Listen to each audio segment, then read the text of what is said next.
Well, good morning, good afternoon, Celebration Spiritual Center. It, as it always does, feels so good up in here. Yes, yes. It's so good to be here with all of you. Thank you, Soul 21, for wearing us out.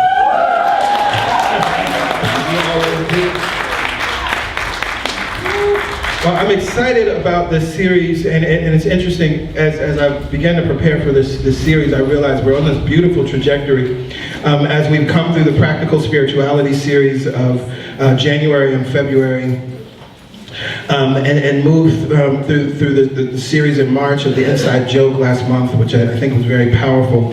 And it sets us up perfectly for this series. I don't think that we could even really take in this series and really apply this series without the foundation of practical spirituality and talking through the inside joke. And so now we can get into making sense of manifestation, the seed, the soil, the tree, the fruit.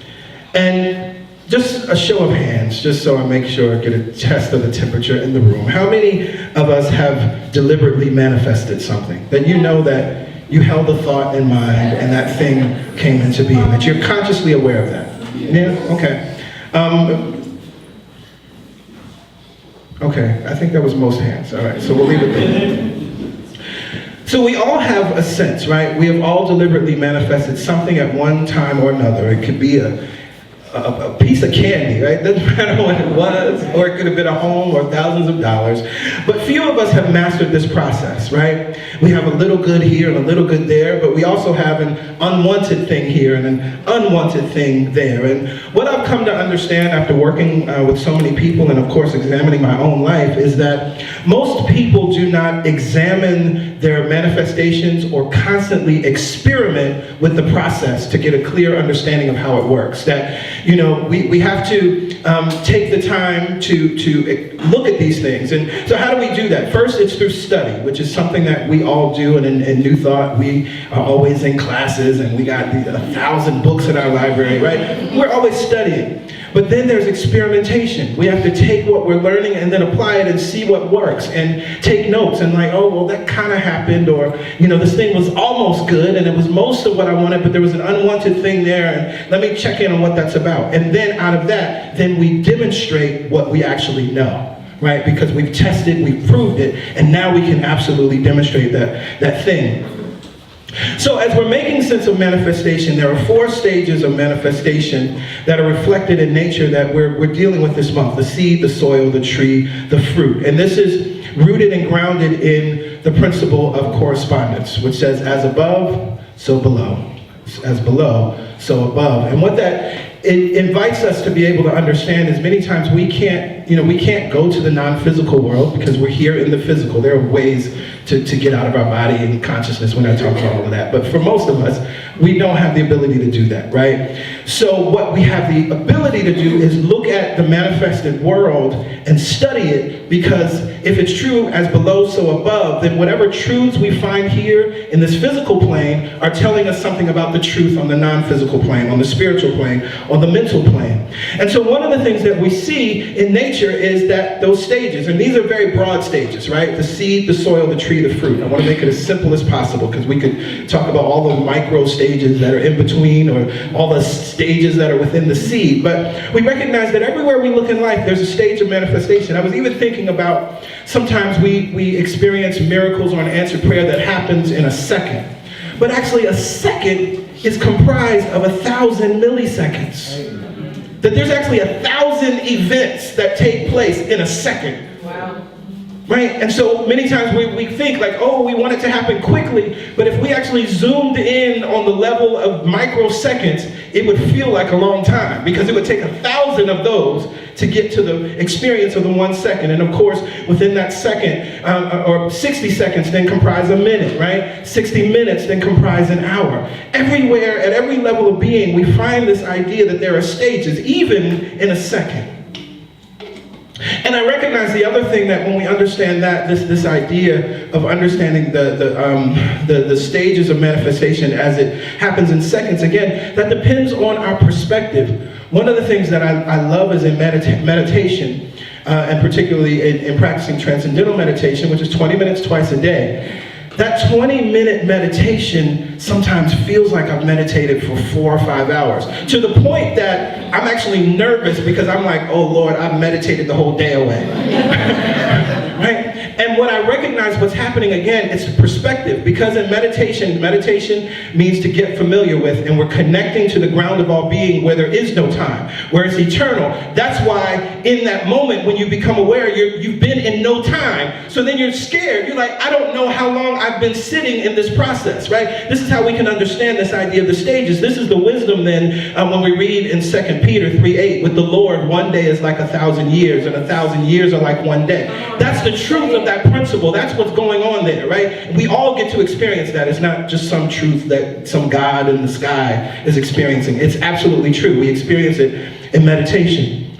So as we can appreciate that there are these stages, and as we can appreciate that there is a process that happens in every level of being, we're going to look at the first stage. And this first stage is the seed. And my desire for each and every one of you as we look through the stages and through the series is that there are 3 things that we come away able to do. One is by learning about the stages, we're able to identify which stage we're currently in related to whatever it is we're seeking to manifest, right? Because that's important.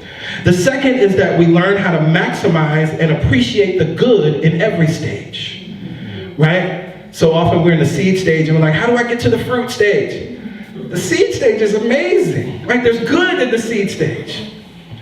And finally, to experiment with the process of meditation, examine our results, and then tweak or modify as needed based on this information. So those are the things that we're going to come away with. And so as we're looking at the seed stage, for those of you who were able to check it out, I think it was last month, I did a series with Reverend Sherry James at the Bible Hangout. And the teaching was on the mental equivalent by Emmett Fox. And so it's on YouTube. I invite you to go watch it. We had a fun time, a good conversation. But the chapter that we were dealing with in that conversation was the second chapter, which is universal polarity, which is very much related to the seed stage. And in that chapter, Emmett Fox writes this: everything is produced by 2 other things. Anything that is ever produced anywhere in the universe is produced by 2 other things. That is the law of polarity. In the organic world, we see it as parenthood. In the inorganic world, the world of physics and chemistry, we see it as protons and electrons. That is how the material universe is built up. It takes 2 things to produce a third, and that is the real ultimate meaning back of the Trinity, right? Think about the Trinity, right? You have Father and Mother, or Father and the Holy Spirit give birth to the Son. Now we also recognize that that is actually reflecting the Kemetic understanding of Isis and Osiris, which gives birth to Horus, right? Same Trinity, same 3, 2 become 1. Yes, yes?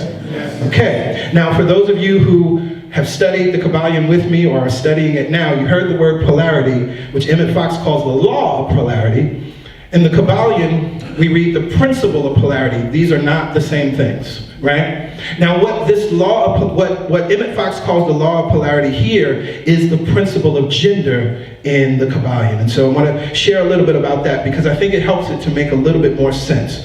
The principle of gender is very simple. It says gender is in everything. Everything has its masculine and feminine principles. Gender manifests on all planes. No creation, physical, mental, or spiritual, is possible without this principle. So just as Emmett Fox said, everything is produced by 2 other things. What we understand then is that if gender is reflected in everything or present in everything, it requires the masculine and the feminine principle in order to create anything. On the physical, mental, and spiritual planes, no creation can happen without these 2 principles. So if we understand that, then we need to talk about the principles from this perspective. And so the seed is the first half of that. It's the masculine principle. In the Kabbalion, we read this: the part of the masculine principle seems to be that of directing an inherent energy toward the feminine principle, and thus starting into activity the creative processes. But the feminine principle is the one always doing the active creative work, and this is so on all planes. So second stage, we're going to talk about the feminine principle with the soil. We're focused on the seed today, right? The seed seems to be that of directing a certain inherent energy toward the feminine principle. So another way for us to think about this as we're talking about manifestation and making sense of manifestation, when we're talking about the seed stage, when we're talking about this masculine principle, from the level of mind, this is what we call our surface mind, our objective mind, our conscious mind, our voluntary mind, our active mind. This is the place where we are most conscious. This is why we use things like affirmations. Right? We're invoking this masculine principle. The affirmation is a seed that we then plant into the subconscious mind, the feminine, and then she gives birth to our experience. We understand that? And so the other piece of this to understand then what's happening with the masculine principle, the Kabbalion goes further and it says the tendency of the masculine principle is always in the direction giving out or expressing. This is what the seed does. The seed is giving us direction, and it's expressing, it's giving out. And so what's interesting then about the seed is this masculine principle exists outside of us and within us. And so often, I love to say it, I was just sharing this in class on Monday night, there is always an I speaking to your me. The seed is I, and so there's always something, and many times this can be positive, right? If your family members or the elders and your caregivers told you that you could be anything you set your mind to, that you're powerful, you're smart, that was their I. They were planting a seed into your subconscious mind, and we understand when we look at the stages of growth with children, children are actually in those early years are in their subconscious state. They're just in a receiving state. And so this is why it's so important the words that we speak into and the information that we give to a child from 0 to 5, because that actually manifests when we're adults. Those seeds will grow. So similarly, even as we're adults, then television becomes a seed. Television can be powerful, or a film can be powerful. It can change your life. You can decide to do something different. You can decide that you can see your life differently. You can make a new choice because this seed, this I, was implanted into your subconscious. But of course, unfortunately, like those pharmaceutical commercials, that seed gets planted in our minds and we get, oh Lord, I don't know, maybe I have this thing. I need to call my doctor and figure out, because I don't know. Those look like regular, like everybody always looks happy and regular, but they have this condition. So I'm like, well, that looks like me. Like, maybe I have that condition too. Maybe I need to find out what this new drug is, right? Again, that's another I that's speaking to us, a seed. And so what's important and what we get to do from the conscious level and deliberately manifesting is moving to this place where we are the I, that we are creating the seeds, and we're clear about what it is that we're planting into the garden of our mind. And so when we understand, as the Kabbalion teaches us, that the masculine principle or the seed is always in the direction of giving out or expressing, then this is why I say that the seeds of life, seeds are the currency of life. Without seeds, nothing is manifested. Without seeds, there are no direction. Without a seed, there is no information. Without a seed, there is no expression. And when we think about this on the natural plane and we think about the seeds, seeds are wonderful. Seeds are wonderful to be enjoyed. Show of hands, how many people like sunflower seeds? How many people like pumpkin seeds? Seeds are delicious, yes? Right? Did you know also, it's interesting, because I'm sure many people in this room eat quinoa. Quinoa is a seed. It's not a grain, it's a seed. And we enjoy quinoa, and quinoa is a wonderful source of protein. Shout out to my plant-based eaters, right? And so, while it's wonderful and we can eat these seeds, we can eat sunflower seeds, but if you eat the sunflower, you never get a sunflower. If you eat a sunflower seed, you never get a sunflower. The beauty, the magnificence that a sunflower is, that never happens. But again, seeds are wonderful, seeds are delicious. I'm not saying don't eat sunflower seeds. Right? Because actually here's the other principle when we understand that seeds are abundant. We eat sunflower seeds, and yet there's still sunflowers all over the earth. This is something to understand when we understand the seed stage. So if you're checking in to figure out which stage that you're in, if you're feeling like this one idea is all you have, you ain't in the seed stage.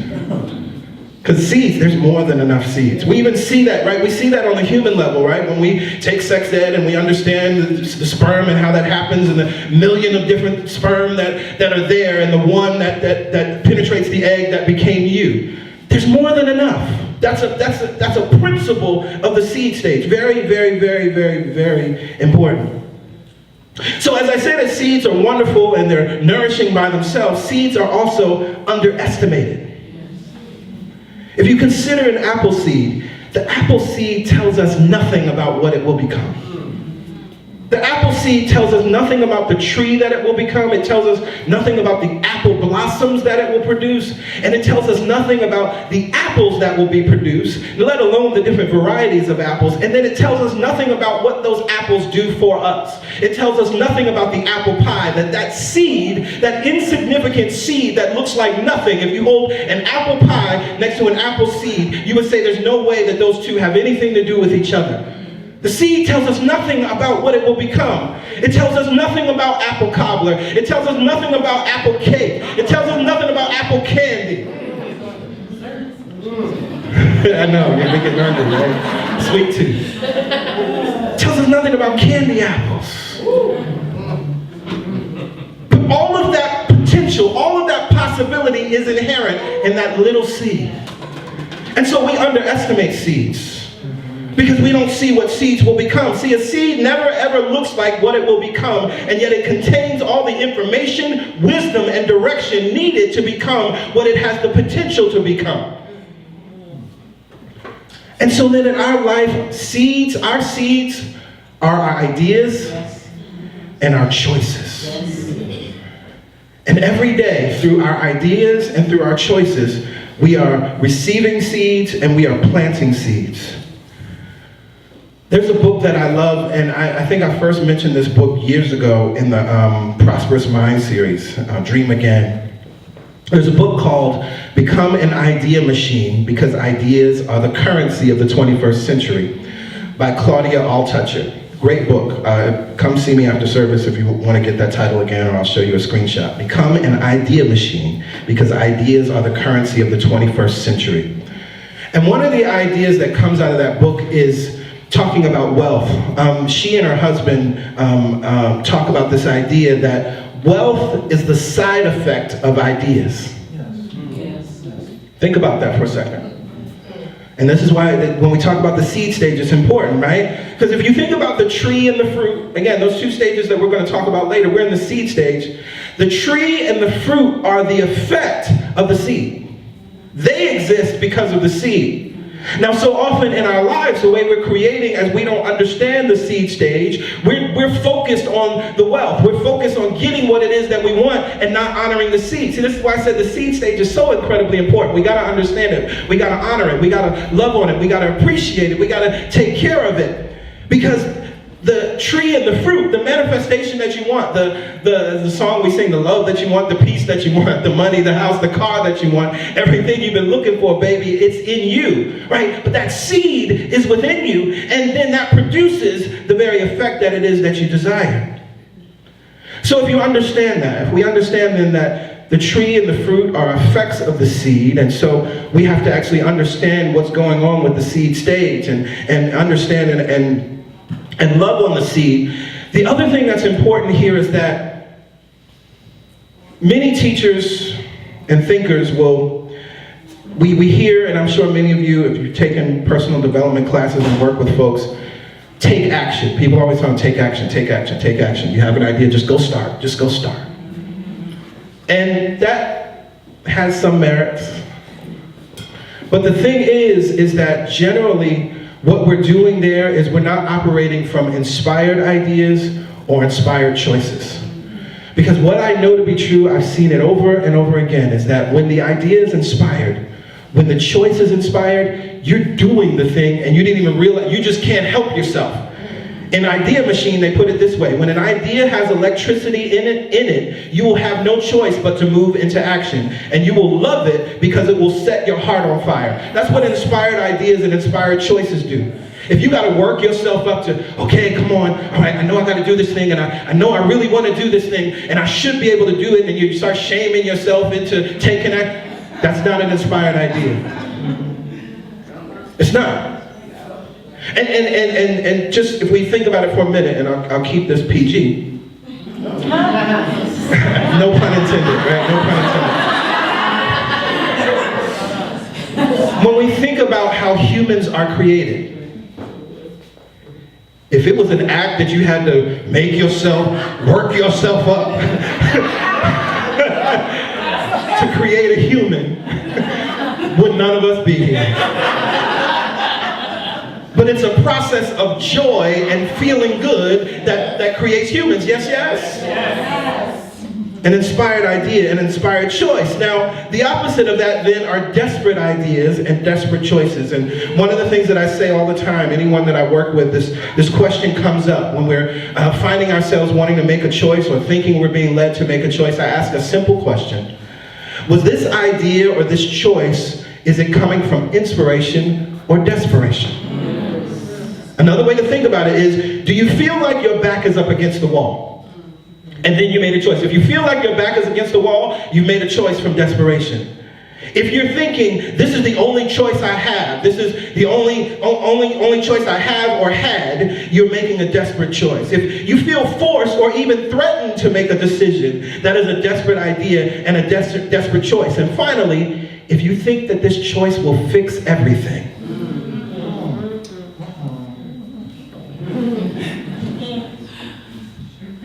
that's a desperate choice. Is this idea born of inspiration or desperation? Now, we've all been in a moment where it felt like our back was against the wall. But just consider this space right now. If my back was against the wall, I have all this space in this room that exists.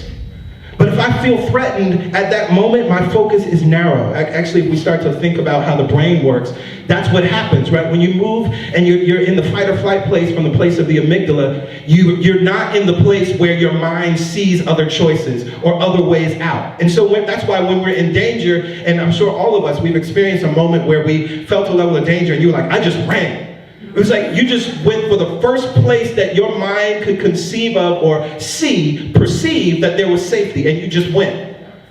That's what happens. And so when we're in desperation, we feel like we have one, maybe two choices. But the truth of life is abundance. I said, like I just talked about the seed stage, there's more than enough seeds, always. That means there are more than enough ideas, always. There are more than enough choices, always. And so one of the reasons why I recommend this book by Claudia Altucher is because she takes you through a process. It's beautiful. The intro of the book is very short, kind of the setup. And the heart of the book are writing prompts, daily writing prompts to get your mind and work what she calls, your idea muscle. And so you're given different prompts. Write down today 10 ways that you can improve your spiritual life. 10 ways you can improve your physical life. The next 10 ways you can improve your mental or emotional life. Write down 3 things that currently you complain about. Find the gratitude in them, right? And what it's starting to do is getting your mind to percolate, to realize that, oh wait, I have a wealth of ideas. I've been stuck in this moment of thinking that there's only this way or only that way. I've been stuck in this moment of thinking that life is fixed. But actually, I can think of another just simple one, right? Write down 10 different apps that you would like to use, whether they exist or not. Just if there was an app for that, you would be happy about it, right? Again, you're starting to move your idea muscle. And so what it starts to do is then it's training your mind to never be in that desperate place. Or as soon as you feel like you're desperate because you've been working that idea muscle, the truth within you is going to say, we got a whole bunch of ideas. Go to your stuff you've been writing. And all of a sudden you see that there's more opportunity. And so this idea of, do I think this choice will fix everything? And this is where our understanding of how seeds work is so important. I was remembering this because my Facebook memories, I love Facebook memories. I love them for so many reasons, because what I love to see is how years ago, how I would be posting my complaints on Facebook, aka prayers, right? Ugh, I wish spring would really show up, right? Whatever it is, complaining about the weather or complaining about my coworkers and all that stuff, being snarky and, right? We think we're being funny and cool. We're just posting prayers. I love to see that. I love to laugh at myself. But one of the things this past Friday that came up was a post that reminded me of 10 years ago when I came to Sacred Center, New York, and I posted, after a 7-year hiatus, I found a church home. And what was interesting to me about that was that moment is why I'm standing here today, right? And it reminded me of something that's important when we understand choice and understand the seeds, right? Now, at that moment, in 2009, I was not the man that you see standing here right now, was it? I mean, physically, I didn't even look like, I look way better now than I did then, right? Right? And I say that because I was deep in some stuff. I was deep in unforgiveness. I was deep in anger. Right? I was deep in not having enough money. I was deep in not doing the things that I thought I should be doing. I was deep in not really manifesting. Right? All of that. I was deep in that. Right? But I made this choice because I had really just decided that I wanted life to be different. And it started the previous year, in late 2008. Where this thought came to me, and I was talking to my best friend. I said, I think I'm going to find a church next year. I didn't go looking for it, but it was just a thing, right? And that idea, it was exciting enough for me to be able to speak it out loud to someone I trust, right? That was the first thing, the idea. And then interestingly enough, I won't tell the whole story, but, right, she's laughing. But what actually happened in that year, in January, I posted a dating profile. It was Match.com. And somebody responds to my profile and she says, I really love your profile. I think you would like my church. Wasn't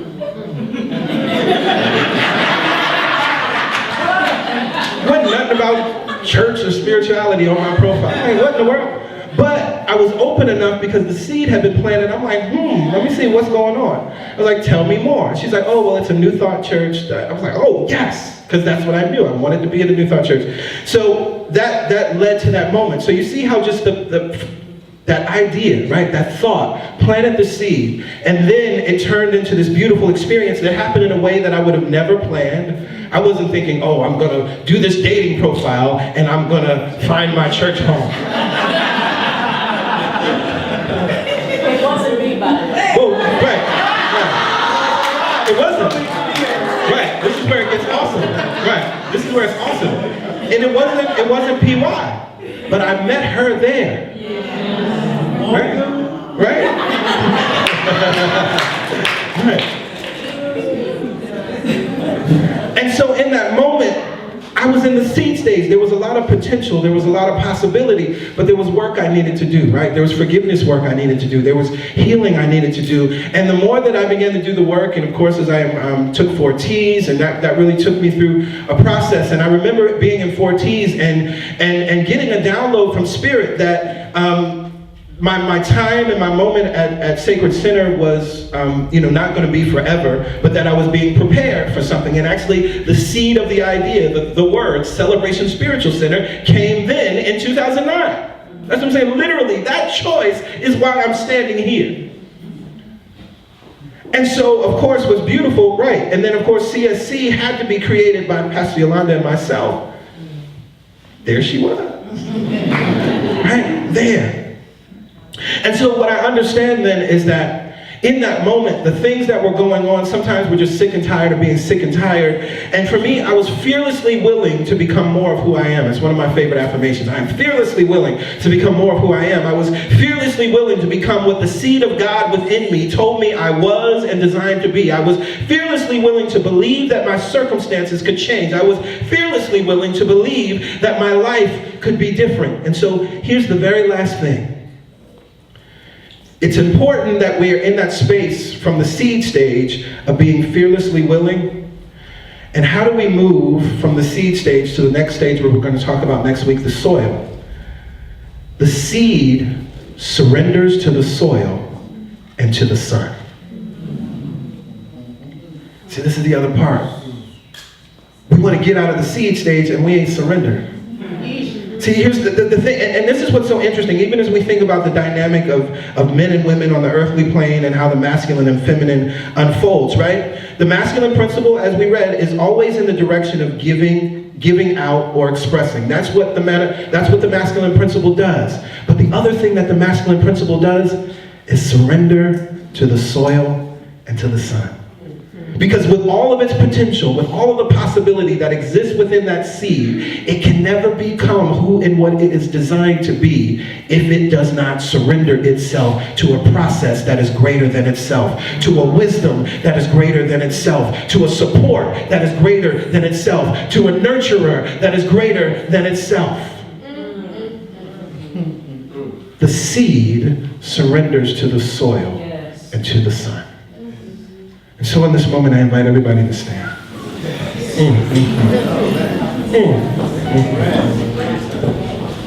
Wow. And as we breathe in and breathe out, I pray this prayer of gratitude and thanksgiving. We are grateful and thankful to life. We are grateful and thankful to nature for the process of nature that we are able to study and enjoy, experience and look at, because it is a profound and wise teacher. We are grateful for the seed that we experience and enjoy, the seed that we plant in the ground. We are grateful and thankful for the stages of unfoldment that this seed goes through. We are grateful and thankful for the seed as it represents a seed and an idea and ideas and choices and potentials and possibilities that live within us. We are grateful and thankful to know that we have infinite possibilities available to us. We are grateful and thankful that we are able to think a new thought and have a new experience. We are grateful and thankful that we are able to choose again. And so as we continue to dig deeper into this principle, into this teaching, into this reality, I am grateful and thankful for the ways in which this consciousness will manifest in the lives of you, my brothers and sisters in this space and within the sound of my voice. I'm grateful for the ways in which you will make sense of manifestation and deliberately manifest a life of good, a life of ease, a life of grace, a life of wealth, a life of abundance, a life of problems solved, a life of mountains moved, a life of healing, a life of transformation. And for this truth, I am so very grateful. I release these words back into the law, which is always in operation. And together we say, Amen, Amen. Ashe. Ashe. And so it is.